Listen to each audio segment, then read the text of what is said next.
de Estados Unidos, puntualmente de Donald Trump, que en su conferencia de prensa fue la palabra que más mencionó, ¿sí? Este fin de semana. Así que vamos a hacer un zoom y vamos a profundizar en esta nota que les recomiendo que lean. Estamos en comunicación justamente con Sebastián Premisi. Seba, ¿cómo estás? Buen día. Acá Carla Pelliza te saluda. Carla, ¿cómo andás? Y a toda la mesa. Muy bien, bueno, me encantó la nota, así que felicitaciones y recomendadísima, pero contanos un poquito vos, cuál es la historia, ¿no? Porque Donald Trump nos está diciendo que Venezuela básicamente les robó lo que a ellos les pertenece y que es hora de recuperarlo. ¿Qué hay detrás de esa afirmación? Podemos hablar de la construcción de una mentira alrededor del petróleo venezolano. Si hacemos zoom en esta frase de que Venezuela les robó el petróleo, en un primer momento él tiró un periodo de tiempo, hace 20 años, y eso nos lleva a la época del chavismo, pero la nacionalización del petróleo en Venezuela ocurre en el año 75-76 y fue en línea con las nacionalizaciones de todos los recursos petroleros de las naciones que forman parte de la OPEP, ese gran club de países petroleros que de alguna manera regula las existencias de crudo a nivel global. Desde entonces, el recurso de hidrocarburos es propiedad del Estado Nacional en Venezuela. Y esto fue firmado por Carlos Andrés Pérez, un presidente de derecha en línea con el concierto neoliberal. Desde entonces, desde esa época del 75, Venezuela empieza a hacer concesiones después con empresas privadas, ya en línea con el neoliberalismo en el 89, en la década del 90, donde firma distintos convenios de servicios y de exploración con las grandes empresas, sobre todo norteamericanas. Estamos hablando de Exxon, estamos hablando de Chevron, Texaco, hasta que en 2002, con una ley de ese proceso político conocido como el bolivarianismo, digamos, con Hugo Chávez Frías al mando, vuelven el Estado a tener posesión de los recursos naturales, pero con una estrategia interesante. Digamos, no echó a las empresas extranjeras que estaban en Venezuela, sino que a partir de su nueva ley orgánica de hidrocarburos, les dijo, bueno, nosotros somos dueños de los recursos, si ustedes quieren operar en tierra venezolana, tienen que cedernos a nosotros el control, nosotros vamos a tener la mayoría accionaria de todos estos procesos, los vamos a operar, vamos a ser los que dictemos la política petrolera, pero ustedes pueden participar.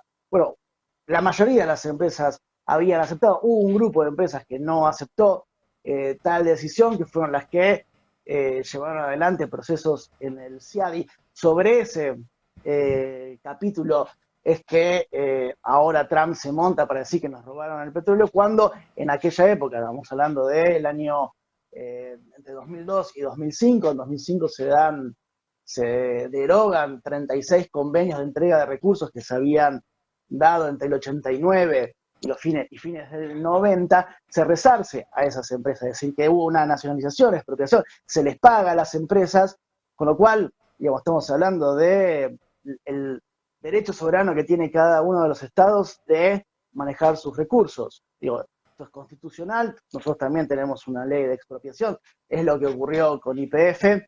Aún así, claramente, los capitales internacionales que sobrevuelan sobre los recursos naturales, cual buitres, van a seguir intentando recuperar lo que ellos creen que es de ellos, casi como una, digamos, relación imperial, pero estamos hablando de esa estrategia, donde a las empresas se les resarció esa recuperación que hizo el Estado venezolano. Y después la otra gran mentira fue lo que Donald Trump dice, bueno, la industria petrolera está venezolana, está destruida y nosotros vamos a llegar, nuestras empresas van a llegar, van a entrar al país y van a reconstruir una industria que está totalmente devastada. Y lo que hay que decir que la mentira que se construye en relación a esa afirmación tiene que ver con las distintas sanciones económicas que impuso Estados Unidos a la propia industria petrolera venezolana. Así como existe un bloqueo económico sobre Cuba, donde el asfixiamiento internacional repercute en la economía, bueno, lo mismo sucede con PDVSA, que es la empresa estatal de hidrocarburos de Venezuela. Y las primeras sanciones empiezan Ya en 2002, previo al intento de golpe de Estado contra Hugo Chávez, una huelga petrolera donde Chávez les disputaba el mando, como te decía, en esa suerte de nueva nacionalización de los recursos, le disputaba el mando a las empresas petroleras extranjeras, gana Chávez la disputa, por eso muchas empresas se quedan bajo estas condiciones de que el 51% o la mayoría agravada de las empresas tenía que estar bajo jurisdicción venezolana, pero a partir de ahí Estados Unidos empieza a imponer sanciones, que se empiezan a agravar ya con Obama en la primera presidencia de Trump, bloqueo de características, por ejemplo, digamos, tenían un acuerdo petrolero con Trinidad y Tobago, que comparten en el mar una exploración offshore, el lecho marino coincide con los dos países, Trinidad explotaba, ese yacimiento, le pagaba una regalía a Venezuela. Trump en su primera presidencia bloquea esa posibilidad con sanciones, y las sanciones son en la posibilidad de importar bienes claves para la exploración, bienes claves para la refinación, es decir, obturan partes del proceso de la producción de hidrocarburos para impedir ese desarrollo pleno. En eso consisten las sanciones, en la posibilidad de quitarle la tecnología clave para poder seguir llevando adelante el proceso productivo. Lo mismo sucede con las refinerías. Vuelvo al ejemplo de Trinidad y Tobago. Trump bloquea ese proyecto. Ya con Biden otorga un permiso especial para que se pueda volver a iniciar esa producción. Ahí es cuando Trump dice, bueno, hubo presidentes que no supieron manejar nuestros recursos, digamos, tirándole un palo a Biden, y ahora Trump vuelve a bloquear este proyecto de exploración en Trinidad y Tobago. Toda esta avanzada de Estados Unidos hacia Venezuela tiene repercusiones en todo el Caribe, por los acuerdos con Nicaragua, República Dominicana, con Cuba. Estamos hablando de 100.000 barriles de producción diarios que salen de Venezuela a Cuba, que esto también es una asfixia tremenda hacia Cuba. Ya lo anunció en la misma conferencia de prensa el otro día, que van a ir contra Cuba. Así que se fue generando el terreno para, con la excusa, sacamos la excusa del narcotráfico, que es una payasada, pero con la excusa de la ineficiencia de la industria petrolera, construida por la propia administración de los Estados Unidos a través de distintas administraciones, bueno, se construyó el terreno para que ahora, por lo menos desde la narrativa, bueno, así, bueno, ahora van a venir nuestras empresas, sobre todo Chevron va a ser el mascarón de proa de esta suerte de reconstrucción. Digamos, si uno mira hoy los informes de las bolsas de Nueva York, las acciones de Chevron aumentaron en función de esta idea de la posibilidad que va a tener Chevron de aumentar negocios, no solo Chevron, sino también Texaco y otras más que que están sobrevolando. Es toda una construcción de la asfixia económica. Lo mismo pasó con las refinerías, que Venezuela tenía en suelo norteamericano. Y fue Estados Unidos, a través de un proceso de lawfare, que judicializó a la propia PDVSA, dueña de esas refinerías, para sacárselas y entregárselas a un fondo buitre, el fondo buitre de Paul Singer. Esto sucedió en estos últimos años. Es decir, le saca la refinería de petróleo pesado que tenía Venezuela en suelo norteamericano, que era abastecida por el propio petróleo de PDVSA, y es una asfixia doble. Le saca ese activo clave, se lo dan ya a un fondo buitre, y la producción que iba de Venezuela a Estados Unidos también se ve coartada, cooptada, etc. Entonces hubo una asfixia que se fue dando en el tiempo, que, bueno, terminó de configurarse este fin de semana. La verdad es que es interesante esto, ¿no? Desarmar un poco las premisas de Donald Trump, que, reitero, hizo foco muchas veces en el tema del petróleo, dejando muy a las claras que ese es el objetivo fundamental de esta invasión. Había quienes le preguntaban a Grok en las redes sociales qué pasa con el tema de las reservas de petróleo de Estados Unidos, para cuánto le alcanza, cuántos años más puede tirar con el petróleo propio.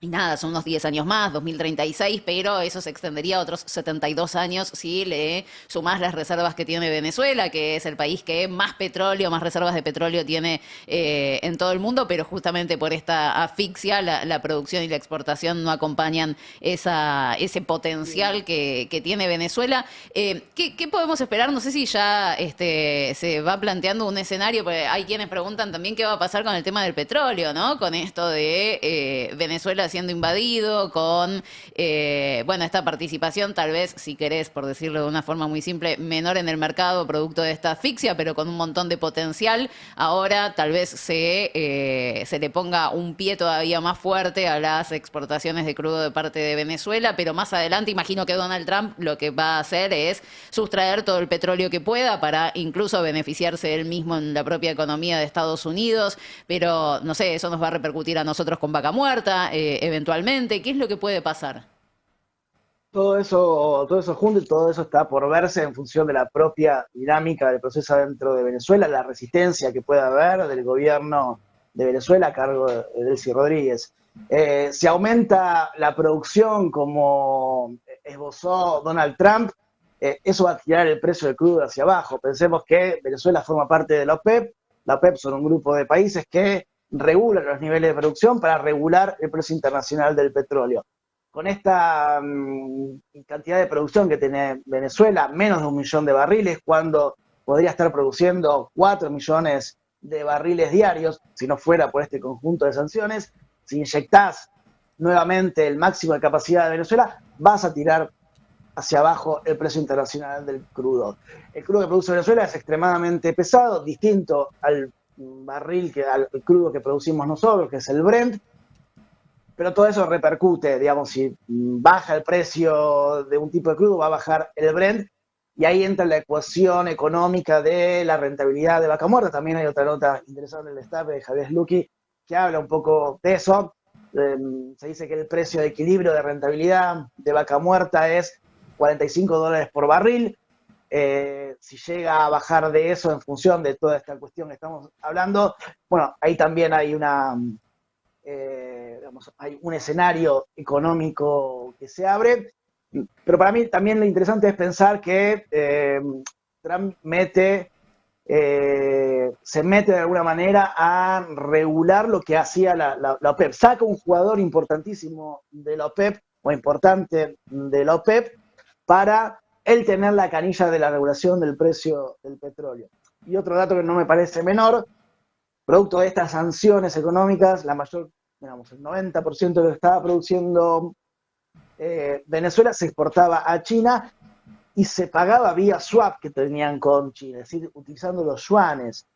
Se habían salido del dólar. También hay que ponerle una mirada a la estrategia que se estaba desarrollando desde China con distintos países para dejar el dólar, y eso ataca directamente, digamos, la economía de los petrodólares que venimos de alguna manera cargando desde la década del 70. Bueno, ahí también hay un tema a mirar, tanto por la cantidad de producción que pueda haber, las empresas que llegarían a Estados Unidos y a esa suerte de reconstrucción. Digamos, ¿cómo se puede dar esa reconstrucción? ¿Qué empresas? ¿Qué va a pasar con PDVSA? Digamos, el desmembramiento de PDVSA es algo que ya se empieza, digamos, a vislumbrar. Y también la puja con los socios internacionales, como te decía, con China, con el tema de el uso de la moneda.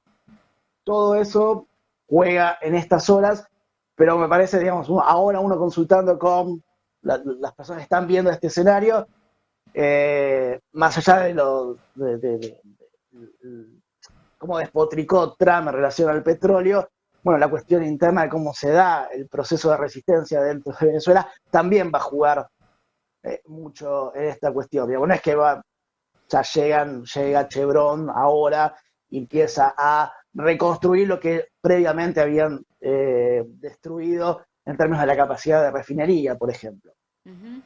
Y otro dato Sebastián, más, no es sí, solamente el decime. petróleo, es cortito, no es solamente el petróleo, son las tierras raras, son los minerales como bauxita, digamos, minerales que están en la mira de Elon Musk y toda la industria bélica de los Estados Unidos. Pues también hay que tener eh, bien presente que son por todos los minerales, tal como también lo estamos viendo acá en Argentina. Totalmente. Sebastián, muchísimas gracias por estos minutitos con nosotros. Por favor, a ustedes, un abrazo. Un abrazo grande. Sebastián Premisi, periodista, pueden leer la nota que escribió en el Destape, vinculado al trasfondo, ¿sí? Un trasfondo económico detrás de la invasión de Estados Unidos a Venezuela, puntualmente.